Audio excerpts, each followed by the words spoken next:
See, that's something that I've been thinking about a lot recently. Like I have spoken to people further up in the industry saying, "Oh, we'd love to come in and have a chat with you," and I sit there and I think, what if these people say, "Well, you can't do YouTube videos anymore," because there are people who they say, "We want you to delete all of your social media history. We want to start you from the ground up." But I mean, really, what I have has been built on my YouTube and my social media, and it would be kind of pointless to lose it all. I wouldn't want to get in a position where I couldn't make videos anymore, because I love what I do, you know. So I think as long as I'm able to keep the balance of making YouTube videos, still being down to earth, and releasing music on a larger scale, then it's fine. But right now, I don't know if that's a thing that would be possible, you know. I'm happy doing what I'm doing right now. I'm releasing music, you know. No, I mean, I'm happy. I mean, you know, there's music, there's YouTube. I'm planning on a book next year. You know, I'm seeing the world. It's a busy life. You know, I'm constantly. I don't get a day to myself, but I love it at the minute. Wishing that I could be someone else, and then I realized. Ooh, it's such a difficult question. I've been asked this in the past, and I think, how can I describe it without saying, oh, it's like Paramore? You know, that's the thing, because it is a blend between like pop, and there's pop punk elements in it. There's rock elements in it.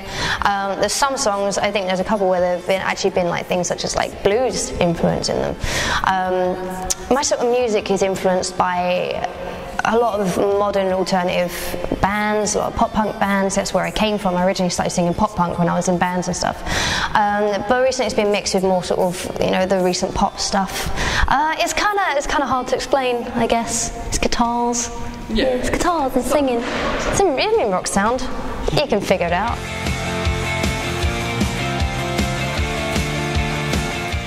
I remember when I was growing up, like when I was like 5 or 6, like my parents got me into things like Michael Jackson and Madonna, you know, which is a bit different from what I listen to now. But I mean, I had like all these pop compilation CDs, like now that's what I call music 45, I think it was. They're on like 100 now or something stupid. And I had a track on there after this song called the Hamster Song, and it was All the Small Things by Blink-182. And it kept going on, and I was just like, oh, I really like this. And my mum was like, no, you know.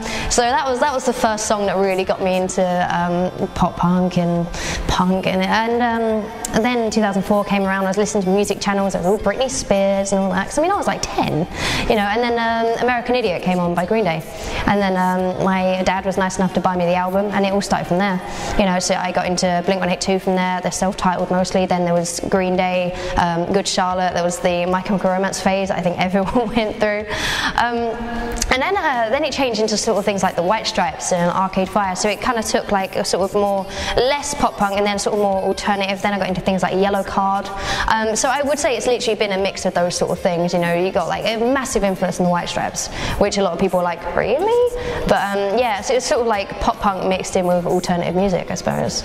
It's less like, the culture is a lot more sort of accepting of other genres, you know. It used to be like, if you were into pop punk, you didn't dare listen to a Taylor Swift song or anything like that. It's terrible. You know, and there are still stigmas like that, but I mean nowadays, like, music is sort of really blended into itself now. Like, there's way more influences in pop than there used to be, and there's a lot more pop influences in pop punk than there used to be.